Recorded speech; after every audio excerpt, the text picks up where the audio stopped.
Glen Earrach Energy is proposing a 2 gigawatt output and 34 gigawatt hours maximum storage pump hydro plant using Loch Ness and Loch Breac Dearga in the Balmacaan Estate. If approved, it will be one of the UK's largest pumped storage projects. Pumped storage hydro, or PSH, acts as a giant water battery, smoothing intermittent renewables such as wind and helping the grid meet near-term net zero targets. Recently, we've spoken to Roderick MacLeod, the project manager, about why we are introducing PSH and the benefits from the time of generation.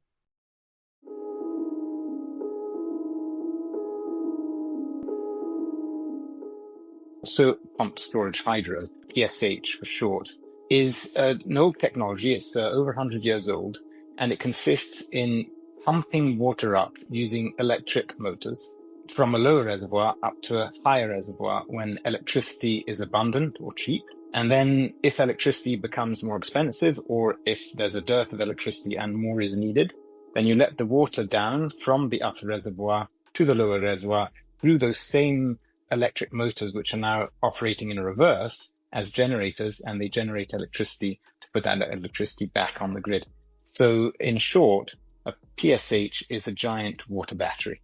If we break it down into three elements, which pumped storage are particularly good at, it's security of supply, reliability of the grid, and it's bringing down electricity prices. And that comes from the specific nature of the pumped storage technology.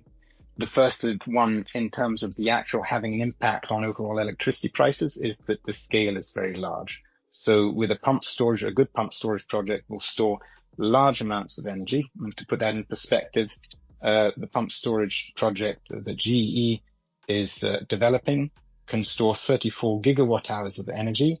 That's enough to power 1 million homes over 34 hours. There's quite a lot of energy being stored.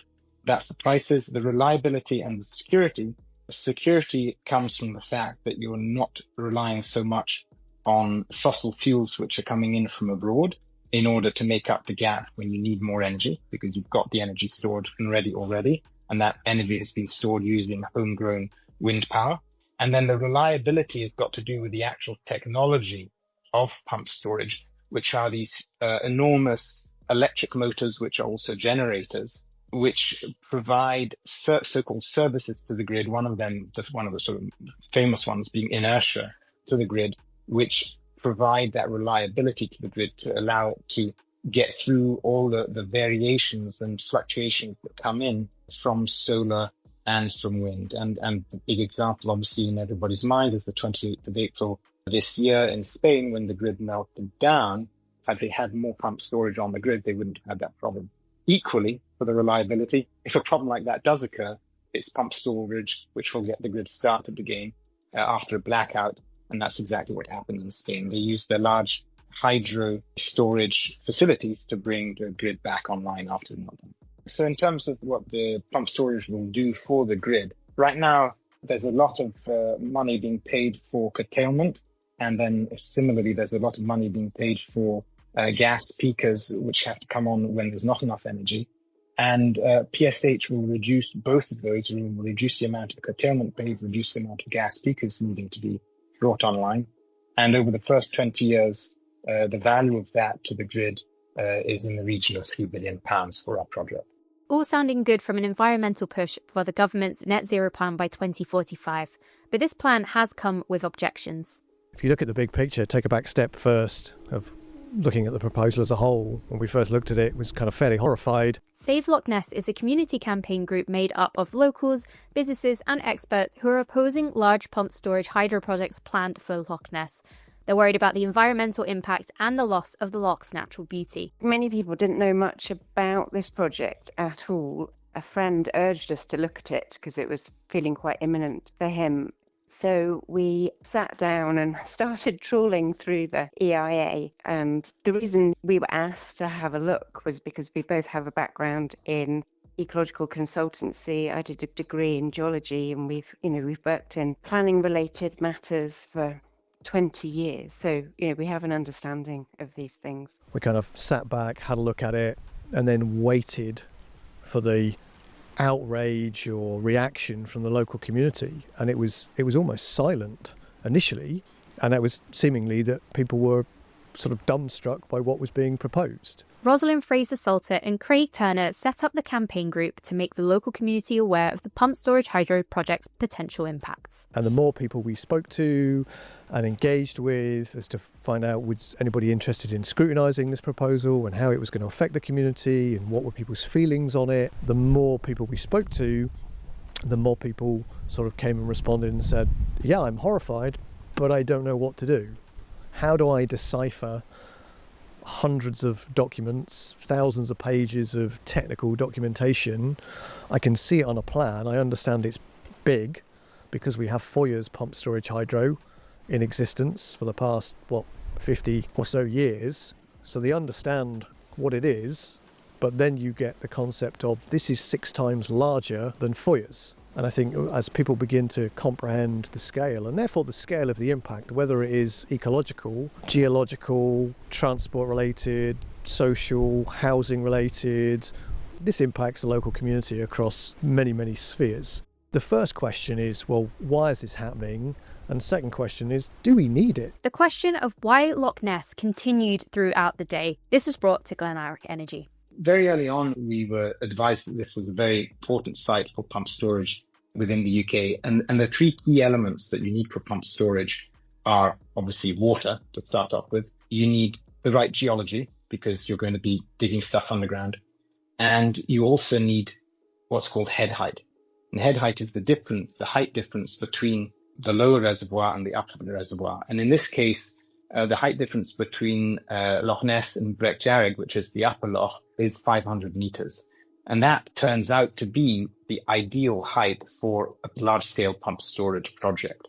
In addition, the upper loch is rather flat and wide, and that makes it extremely efficient. So you can build in a lot of efficiency into the actual tunnel network and electromechanical equipment that's going to be doing the storing and the pumping.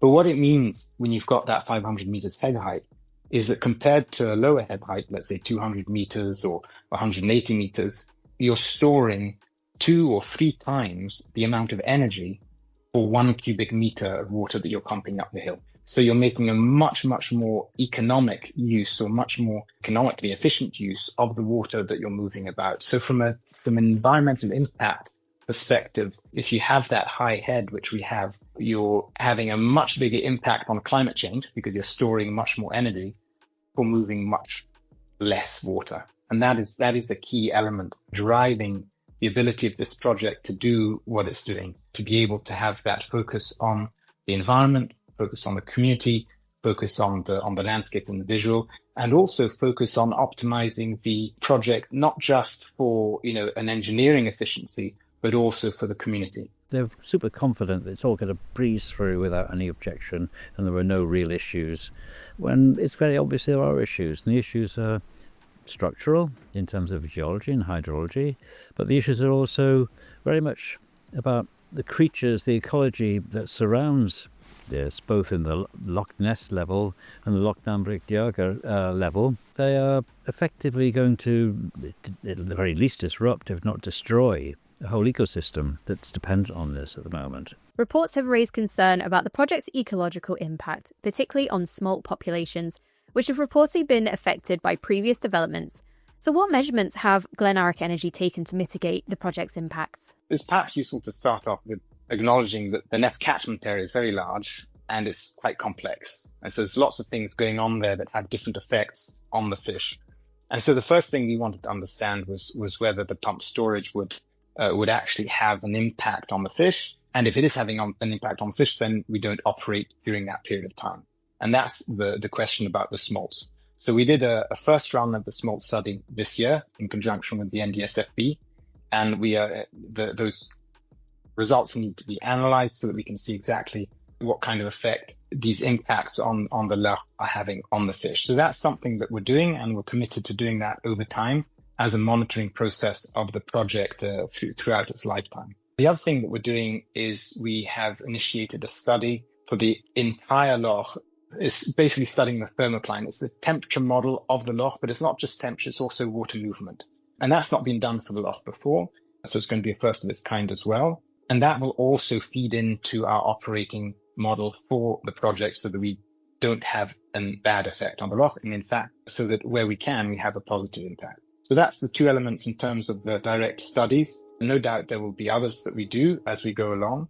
And then in terms of the actual water impact, I think it's very important to understand the loch has an upper level and a lower level, which are set by SEPA, which are the actual natural upper and lower level of the loch. And operations, we don't do anything outside of those operations. We don't cause the water to go below, and we don't cause the water to go above those two levels. Similarly, any water we take up will be returned to the loch.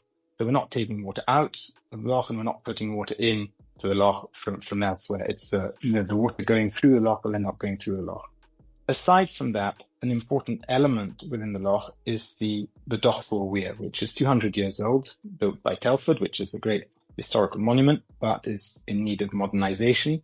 There are various aspects which are important there, but one of them is that only 50% of fish which get to the Dochford Weir actually get out. So the smolts who are trying to get out to the sea, 50% of them kind of get lost at the weir and either get eaten or they die. And that's been shown by previous studies already.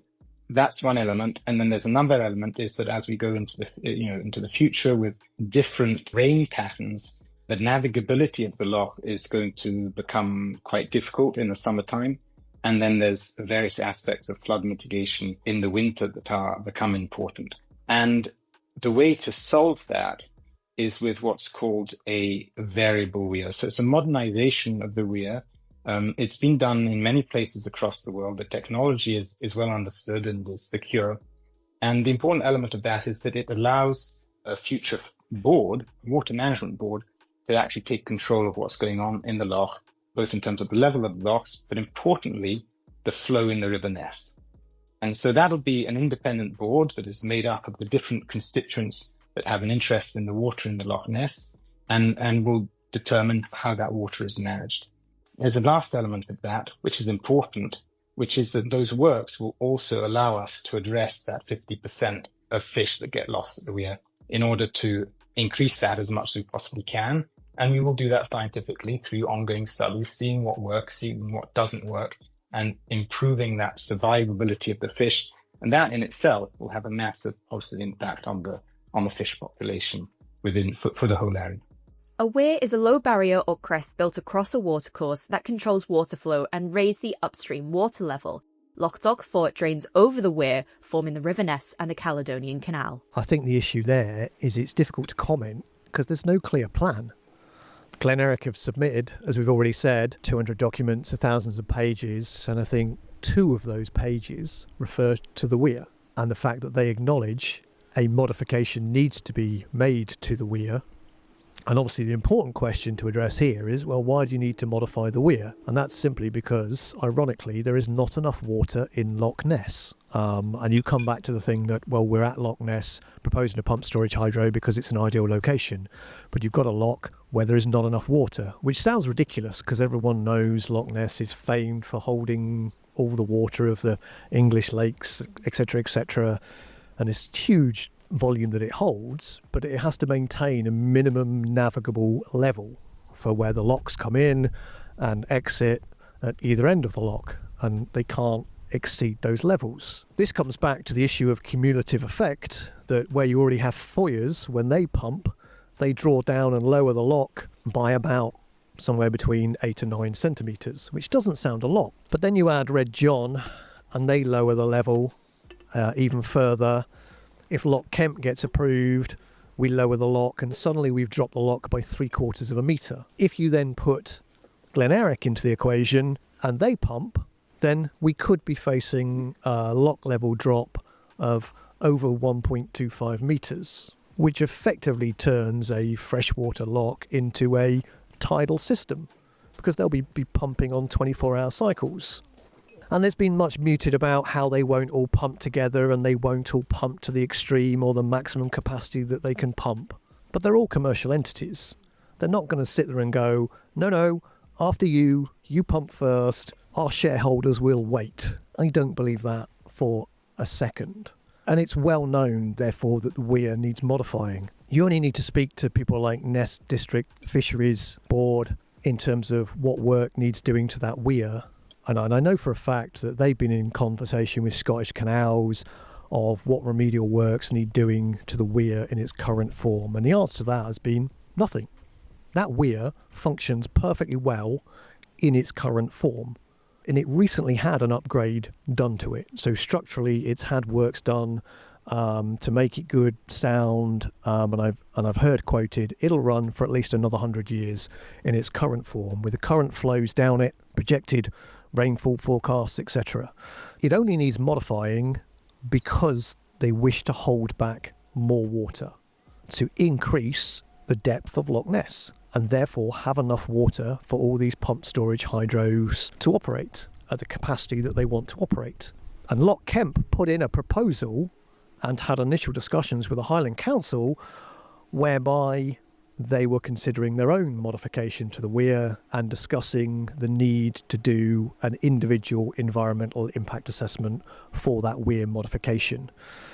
Glen Earrach have put it in as a 2-page plan to say we'll secure it by condition, which frankly is, well, a bit of a joke, to be perfectly honest. Any modification to that weir, which obviously they don't own, they have to get consent to do that by the owners, and they will simply fund an application that will be put in by a third party.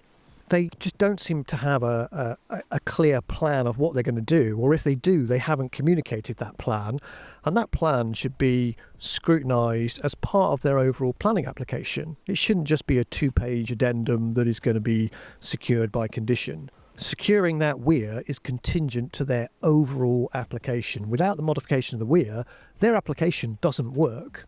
So saying scrutinise our application and then we'll sort out the weir, no, is completely back to front in terms of what they're proposing and the way it's being proposed. That needs to be scrutinised on its own merits, or a detailed application being put in as part of the wider application for the storage hydro. I personally, being an ex-geologist, red lights came up because in the geology section, there wasn't even a mention of the Great Glen Fault. So for me, that's the key geological feature of this area. So if that's not mentioned, what else is missing? Has there been issues with the fault in the past? So with Foyers, there was a triggering of an earthquake when Foyers was built. I don't know much more detail about that. The Glen Doe scheme, when that was built, they thought it was all fine. And then several years after that had been built, there was a tunnel collapse. And that happened because they'd missed a fault when they did the geological survey. That resulted in, millions of pounds of litigation as a result of that. In terms of the geology of the area, the best geologists are Scottish geologists. That's important to know. And that's because geology was largely invented in Scotland. So the area is very well understood from a geological perspective. And our expert geologists, who are also Scottish, they don't see that relation between the tunnelling and seismic risk in that area. It's an extremely ancient fault, and any movement there is very limited. I'm not an expert, so I can't comment on the technical aspects of it, but that was something that was looked at very early on in the project to check whether that would be an issue or not. And as far as our experts are concerned, it's not. So, Rosalind, what do you make of Glen Earrach Energy's answer to your issue? Well, yeah, that's a very vague statement, isn't it? And the report doesn't reflect that. There's not enough detail to be able to say that there isn't going to be an impact. The fact that they're doing this massive exploratory tunnel in Corriglass means that they know there's issues. I am in consultation with experts, and they're telling me that the stuff in the existing report is like an initial prelim report. It doesn't tell you anything, really. So just not enough information to say that there's not going to be issues. And when you know that there's past triggering of seismic events, then there needs to be way more information. And with work comes constructions and workers, all bringing a possible strain to our roads, specifically the A82 through Drumnadrochit. Julie, who is working alongside the community of Strathnairn on a range of local projects and connecting into neighbourhood Strath communities, has concerns about the workforce village. This comes from a community development perspective, again working with a community that really struggled. Glen Earrach, they are proposing to make this work camp, and they're proposing to do this so that it doesn't stretch the services of Drumnadrochit. But the flip side of that is it could in fact shore up the services of Drumnadrochit if it was more connected to the place. And then if you look into the technical detail of this, they're actually proposing, and I just thought, oh, I can just so not see this. But they're proposing that the workers will come from Inverness, I'm sure they will, and much further afield. And the proposal is to reduce the traffic, that they will then commute people out to the work camp. And then from there, so there's a technical flaw in that for starts. So they commute people to the work camp, and these people will have everything that they require on their little dream island out here, and they will not need to connect to Drumnadrochit. Nobody in their right mind that's based there is not going to connect to Drumnadrochit. Not going to happen. And secondly, they've got to service 2 sites from there. They've got to service this site and that site. So there's no way they can do that without running people between there to there. And that is construction vehicles, that is people who are going to be passing through Drumnadrochit every single day. There's no way that these two are going to be kept apart. They have earmarked an per lighter vehicles routes right through here. Yeah. I can believe that. They have. But the thing about that is that were they to be sincere about the self-contained work camp, as they originally were, that this would not impact us at all, they wouldn't be encouraged to go outside the work camp and have all the facilities. We're talking about building a place, supposedly temporary, with all of the services, drainage, electricity, water supply, housing, plus shopping, medical, presumably education, medical facilities. If all of that self-contained temporary. So the one thing I think that's not in at all actually is an assessment of sound transfer from, in particular, explosive devices to the health. I was on a Monroe in the Cairngorm in the summer, and there were 2 women that we passed further down. I was with my cousin and passed 2 women further down, and they were older and slower, and they said, just go past us. So they were right downhill from us. The kind of differences that you, not quite as much as you'll have from the loch, but not substantially off the top. And we were just approaching the very top. And I said to my cousin, did you hear them laugh? They must have shared a joke because I heard them laugh. And so he and I didn't speak. And whatever it was that was amusing them, did again. And that was 2 people only downhill laughing. And we could hear it at the top. If you trigger explosions in there, you're going to resound everywhere. The first one is in terms of the construction workers. There is a maximum number of workers that happens at the maximum period of activity, which coincides a bit with the traffic. So you've got this 7-year period, you've got not much going on for 2-3 years, and then there's a maximum period of activity, and then it dies down again. For those workers, the objective is to have them in a campsite that will be up close to the works. This is the best practice that's been developed over a number, over decades, or even over a century when it comes to large hydro. And that makes the site more productive. It also makes the workers happier because they just have their place to live, and you have all the facilities you need up there. So you're not interfering with the local population in terms of medical facilities or entertainment or anything like that. It all happens on the camp, and it's all done with very high standards. So that element is taken care of in a fairly self-sufficient way. There will be management for the project. The management needs to be somewhat removed from the main camp. And that's where we will be building some houses for them. And then the objective there is those houses will be set up in a sort of campus, let's call it, where there will also be commercial facilities. Once the project is built and we get to a sort of stable state where you've got the engineers responsible for the ongoing running of the machine, you've got various administrative functions that are required, you've got maintenance that's required, and so on. Those houses will be dedicated to those functions, but there will probably be surplus, which will be returned to the community for use as community housing. And also the campus itself, the objective there is to make it open to other businesses who want to have spaces to work in as well, whether it's actual, office space or, more commercial space in terms of warehousing or workshops and things like that. And then obviously with the community wealth fund, there's the opportunity for pursuing specific local agendas in terms of community housing and so on. Starting early on the project, we engaged with the community. We had sessions, and we have had over a dozen of them over the time frame since the start of the project. We got feedback early on from the initial designs, and you've got to imagine the initial designs are done by engineers who are sitting at a desk in Edinburgh or somewhere else, and looking at a map and thinking, well, let's put this here and let's put this there, and it's a bit like playing Lego, right? We actually brought the project to the community early on. We got a huge amount of feedback, very helpful feedback, which allowed us to improve the project enormously in terms of the access, in terms of where the campsite would be, and so on. And so the project now, as the access and the actual layout of the project, much more discreet and much less, has much less impact on the local communities than it had originally, where we weren't, where the engineers would kind of just put this there kind of thing. And that's also true for the camp. So the camp is now at the top of the coyote, so to speak, and pretty well hidden from Jumna Dropit and the local area. And then the advantage also is the access. We'll have, call it park and ride type situation, not park and ride because it's not exactly how that way that it's going to work. But essentially you have buses bringing people up, taking people away on a longer cycle. So you don't have a massive commute of people in the morning. That's just not going to happen. The people are living there over a period of time, and they trickle out and they trickle in over time.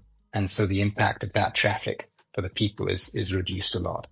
So all traffic associated with the project will be subject to a traffic management plan that is a condition of the project, which will be developed in conjunction with the local community councils and with the Highland Council. So that's just a given. Our objective is to make the site as self-sufficient as possible in terms of aggregate, rocks and sand. And the quality of the geology means that we're fairly confident that it'll be almost 100% neutral as far as aggregate, sand and rocks are concerned. So that makes a big difference in terms of the overall traffic. The other element is that for the lower control works, we are aiming to do that all via the canals. So all of the equipment, all of the people, all of the structures that we need to implement for the construction, it's below the A82. Our objective is not to use the A82 at all for that, but that'll all come in by water. And so the remaining 82 use will be the 82 between Inverness and Drum, coming with stuff that needs to go to the main site, but then uses the 831 and then through the forestry to the upper ground. The good side of it is that these are roads that are designed for large vehicles. So we're not going to be going down single track lanes and things like that. The overall picture with the traffic management plan is that the objective is to make sure that the traffic is taking place at times of day where you're not displacing other traffic. And that can be done. In terms of the pattern, so obviously there's a fear that the overall construction period, total construction period is around 7 years from beginning to end. And so having heavy traffic for 7 years doesn't sound like a good idea, and I would agree with that. The traffic graphs that we have, what we find is bearing in mind all of the bits of the traffic management, what we see in terms of site self-sufficiency and so on, we end up having maybe a year and a half where the traffic is fairly heavy, but the rest of the time it's much more reduced. And so it is a sacrifice in a certain sense, but we do believe that given the nature of the project, given what it's going to do for climate change, given what it's going to do for biodiversity and do for the catchment in terms of managing the water through the summer and through the winter, and also given the community benefit fund that will be there for 100 years plus to come, we would hope that seemed to be a fair deal. The company has promised a community benefit fund of 5% on the gross margin revenues of each year, plus hundreds of construction workers throughout the project, in keeping long-term careers in the Highlands. Built into the core of the project is this idea of long-term training. So right now the project is waiting for various permits and so on to fall into place, and then there's going to be the construction. And we are working with individuals who are specializing in looking to develop skills, essentially, in the Highland area. And so that'll be for the construction itself. And that'll be relatively quick. You have to train people up fairly quickly to come on the job, to be able to participate in that phase. And then in the longer phase, what you need for a project like this are fairly high qualified engineers to run it. And then you need very skilled people to actually do the maintenance and so on. And so that's a longer training period, but it's not only us. There are going to be other projects that are similar. And that therefore needs a slightly longer term vision of ensuring that the universities that we will be talking to, one of them being the University of the Highlands and Islands, but not only there will be universities further south that are involved. This is all in the planning phase for us. We haven't yet gone out and actually started doing the work, but that will happen once construction starts, to be able to train people up, to have them ready for those jobs. And those jobs are really long-term, very high-quality jobs. That will become part of the community, having these families there that are there for the long term, and hopefully be a contribution to the community. So finally, Rosalind, as a part of Save Loch Ness, what would you want to see with this project before they start setting the foundations? Personally, I would like to see a much more detailed geological report, more detailed hydrology report, because several times in that report they say the risk is negligible, but they don't really know what's going on under the ground because there's not been enough survey. They say that themselves. For me, the water is probably the most important thing. Those upland areas, they are where life starts. They're sacred to people. I think more transparent community engagement. I mean, we've asked them several times to maybe have conversations at the school, to bring the children into this conversation of what they think. It's something that they support, it's their future, but they haven't done that. Maybe more open events. But I think we all feel that this is being forced on us, and they're just finding a way to push it through. And currently we're getting in their way. And that's great, because hopefully if it does go ahead, it will be made better. I think from my point of view, because I worked on a big project in northern Mozambique, which was related to oil and gas exploration. And what I saw there, working as an ecologist, was that they were very much paying lip service to all of the environmental and social issues. When the environmental crash came in 2006, all of that went. And that pristine area full of indigenous people has been utterly destroyed. So I know that these big companies don't care about the areas where they are. They really just want to get the job done. So I don't trust these big companies, quite honestly. We just want things that are community-led, smaller scale, so there truly is a community involvement and people know what they're getting rather than having something forced on them. You've been listening to Beyond the Briefing, the stories behind the headlines, diving deeper into the biggest local stories in the Highlands. This podcast is brought to you by Highland News and Media. It's hosted by Shannon Marvell and produced by Christopher Dixon. If you enjoyed this show, make sure to subscribe and share with others who care about local journalism.